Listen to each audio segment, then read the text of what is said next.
So design styles are words that we can use to pinpoint a certain theme that people have in a room. And you should all try to decide what your design style is based on this presentation. And all the ones we cover in this one are not all of the ones we will learn. This is just the first half. So the first design style that we will learn about today is the traditional design style. And traditional design style has a lot of really dark wood, antique furniture, which is really old, jewel tones, which are colors that you would see in stones, like birthstones. Patterns in traditional style include stripes, florals, toiles, fringe, tassels, and cording. We also see a lot of oriental rugs in the traditional style. So as a reminder, you need to write down these words with this title. I've attached the pictures from this presentation if you would like to also print them out and glue them in your notes. I highly recommend that. Notice that when a word in the notes is a color, you could find that same color in the images to show you where the example of those words is. Here's your first question. So when you find the form that goes with this video, that would tell you what the question is for number 1. So what is the answer to number 1? The transitional style is a traditional style, but with a little bit of a contemporary twist. So you can see how it echoes the traditional style, but it's more updated, definitely. There's a lot of whites and dark stains, which means dark wood, bright accents with contemporary artwork. So if there's any colors, they're usually pretty bright to pick up on that white and the dark wood. And then artwork is usually just something very, just some kind of abstract pattern or something. It's not like a family photo or a painting or something. It has a lot of sleek lines on the furniture, the windows, but it's warmer than just straight up contemporary, which you'll see in a minute.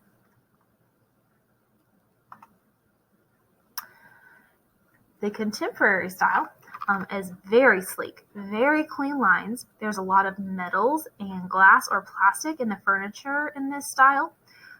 Like this is a straight up clear chair. That's pretty cool.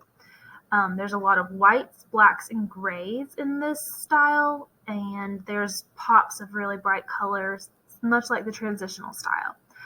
Red is really common for whatever reason. It's also very minimal, which means not a lot. So instead of having tons of decorations or tons of legs or bulkiness in the furniture, it's very smooth and clean and not a lot of frills. The eclectic style is very fun and funky. I don't have any dots on this picture because I feel like it's pretty straightforward. I couldn't put a dot on like one thing here. It's kind of everything.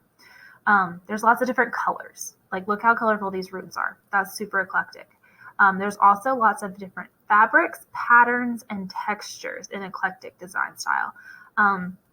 So whether it's one chair that has all of these different colors, textures, patterns together, or an entire room that has a bunch of them together, it's eclectic. It's when you just like mesh a bunch of things together, and it's not super matchy-matchy at all, but it still works.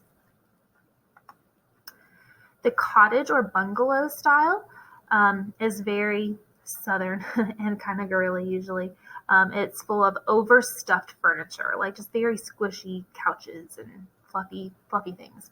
Lots of whites and off-whites. The arrangements of the furniture are pretty tight because they're usually pretty small dwellings. The shabby chic style, which is this one down here, is very much common in the cottage or bungalow style. And the floral and checkered patterns are very, very common in this style. Kind of think of like a lady who's retired and divorced, and her name is Linda, and she does gardening with her cats. That's this style. Question 2. And then the bohemian style. You know what? I should probably have taken longer on. Question 2. Pause if you need to pause. Okay. The Bohemian style, one of my faves, is a very worldly look. There are a lot of neutral and earth tones in this style. Earth tones means colors that you would naturally find in the nature, in the earth. Like if you went into the woods, what colors would you see? You would not see hot pink. You would not see purple. You would not see royal blue. It's earth tones, things that just naturally happen. There's lots of plant life. There's lots of knots and fringe, like macrame. And it's a mix of old and new a lot of the times, like legit old stuff or new stuff made to look old. So vintage can be brought in a lot of times. It is very much a fill every space kind of style. You never see it being open like contemporary is. It's but not as tight as cottage either, but like having lots of stuff. And then the wood in Bohemian style is always really rustic. It's never a clean line. Like I see wood, wood, wood, and wood in these pictures, and none of it is like clean line, smooth wood. It's all very like splotchy and old. It's great. Question 3, if you're catching on. And the last one for today is the rustic style.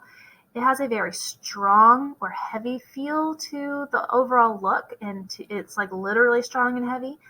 There's a lot of warm earth tones, which we will learn what warm means, but basically it's not things like bright green or sky blues, but a lot of like the browns, reds, oranges, things that just make us feel warm.